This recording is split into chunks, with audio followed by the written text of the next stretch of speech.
Hello students, today we will study about the parts of a brain and their functions. Now if you see someone's brain from the top, then you would be able to see two hemispheres like this. These two hemispheres are the right cerebral hemisphere and the left cerebral hemisphere. We will study the parts of brain looking at inner side of one of the two hemispheres of the brain. We can broadly divide our brain into three parts. The forebrain, which is colored here as the pink region, the midbrain, which is colored here as the tiny green region, and the hindbrain, which is colored here as the purple region. Before studying them in detail, let's look at the broad sense of what these parts actually do.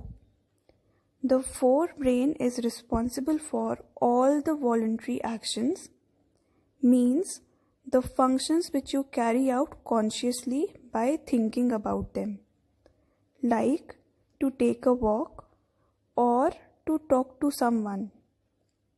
The midbrain and the hindbrain together are responsible for all the involuntary functions, means that there are some functions going on in your body which are not under your control.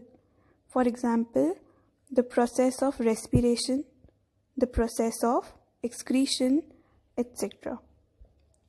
Let us now look at these parts and their functions in more detail. The first part is the forebrain.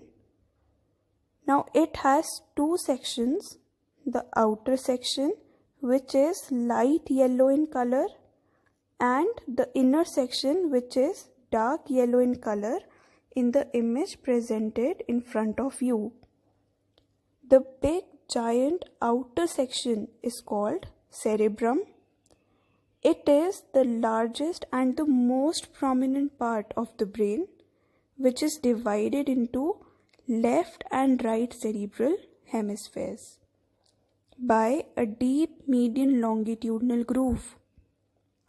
The cerebrum governs mental abilities like thinking, reasoning, learning, speech, willpower, etc.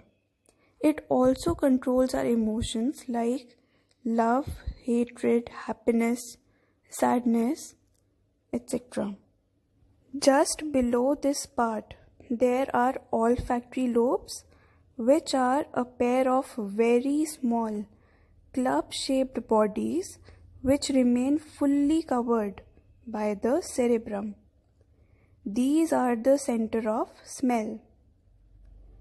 Now, if you look at the inner section, it is known as the diencephalon, which consists of these glands, thalamus, which means inner portion or inner region, hypothalamus, which means lower region, and that is why it is situated just below the thalamus. Pituitary gland, which is also known as the master gland in our body. Why? Because it secretes hormones which control other glands also. It is also responsible for our growth. Now the diencephalon controls the temperature of our body, thirst, hunger, and sleep. Children, the next part of the brain is the midbrain. It is the beginning part of the brain stem which connects the forebrain to the spinal cord. It constitutes comparatively a smaller portion of the brain and it connects the forebrain to the hindbrain. Now it consists the optic lobes which are concerned with our vision. It is also responsible for controlling the size of pupil for checking the entry of the light entering in our eyes. Moving on to the lowermost portion of our brain, which is the hindbrain. Now it consists of three main centers. The first one is pons. Pons means bridge. So this part forms a bridge of nerve tracts from cerebrum to the cerebellum, and it also connects the forebrain to the spinal cord. It helps in respiration. Next part of the hindbrain is the cerebellum.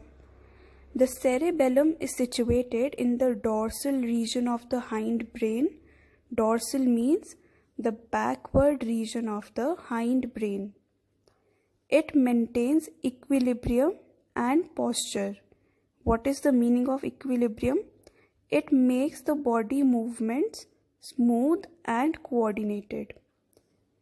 Now another function of the cerebellum is motor memory.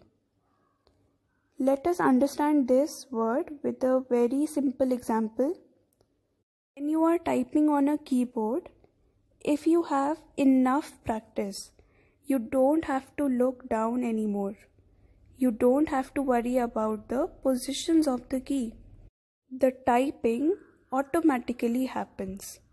This is because of your motor memory, which allows you to restore whatever you have learned. When people drink a lot of alcohol, it is their cerebellum that gets affected, because of which their balance gets affected, and so these people walk in a very funny manner. They will no longer be able to drive as their motor memory will also be affected. The last part of the hindbrain is the medulla oblongata. It is the lowermost part of the brain. It controls most of the life-giving involuntary processes like beating of the heart, breathing, digestion, etc.